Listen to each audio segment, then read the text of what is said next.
Hello everyone, my project is to upgrade the subwoofer system in the 2021 Honda CRV Touring Hybrid.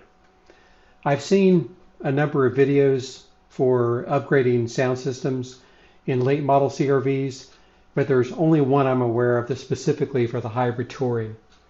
That particular project was very high quality, elaborate, time consuming, and expensive. My objective is to obtain a significant improvement in subwoofer quality with a lower investment of time, money, effort, and also keep it stealth. As you can see when you lift the lid in the well area in the trunk, there is no spare tire in the hybrid touring. There's not even a compact spare. The only thing there is an inflator unit and some various tools. And these are all contained in a plastic lift-out tray. If you lift this tray out, you'll see that there is a very substantial amount of volume that is easily enough to accommodate a subwoofer enclosure, an amplifier and other electronics, and also still have room for the original tools and other stuff. My objective is to build a box to fit exactly into this space. So here are the materials for my project. I've calculated that I have enough room in the space to build a cabinet for two 8-inch subwoofers.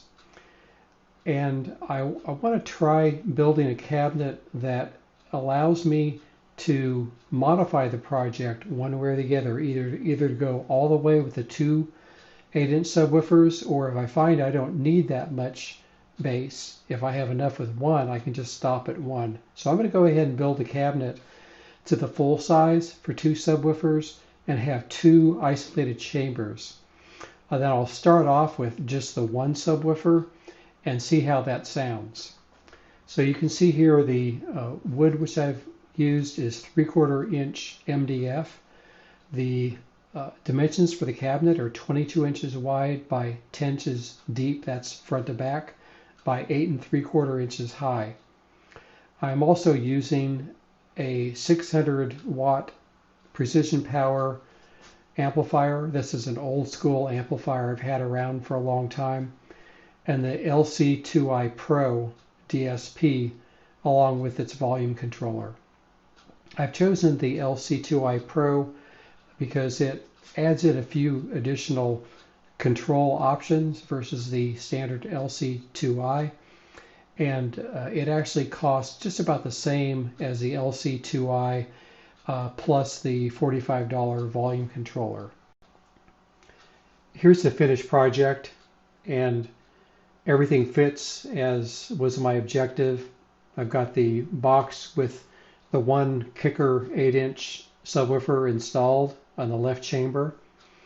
I've got the electronics installed, all the wiring completed, and I have room for the inflation unit and some basic tools still there in the trunk. The whole project took about 6 hours for cutting the wood, assembling the cabinet, installing the electronics, and doing the wiring. Everything fits into the available space as planned, and the lid closes completely while allowing a little bit of clearance between the bottom of the lid and the top of the subwoofer.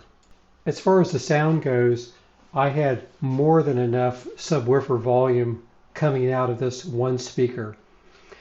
As a result, I'm not going to need the whole cabinet or the second chamber. I'm going to be able to cut that second chamber off and have even more space in that wheel well for tools or whatever. As far as the overall sound of the system, I'm very happy. The subwoofer sound is great, and I'm not detecting any muffling from having the lid fully closed, so I'll be operating it that way. I previously replaced the factory door speakers in the front and back. The front I replaced with Infinity reference coax speakers, and I detached or disconnected the tweeters over the doors because I prefer just to have that part of the spectrum come out of the coax speakers. I like that sound better. In the rear, I replaced the factory speakers with some older Fosgate woofers They were oversized, but I was still able to get them to fit in the door with just the regular mounting rings that are with the factory system. A little bit of modification, but really not much. I left the rear tweeters connected because there's no real tweeter volume or sound coming out of those full range speakers to speak of. So I think I've gotten lucky in terms of the overall balance of the system, because it's quite a Frankenstein creation I have here. But it is, as per my objective, a fully stealth system with a minimal investment, and it sounds great. That's all for now. If you have any questions, let me know.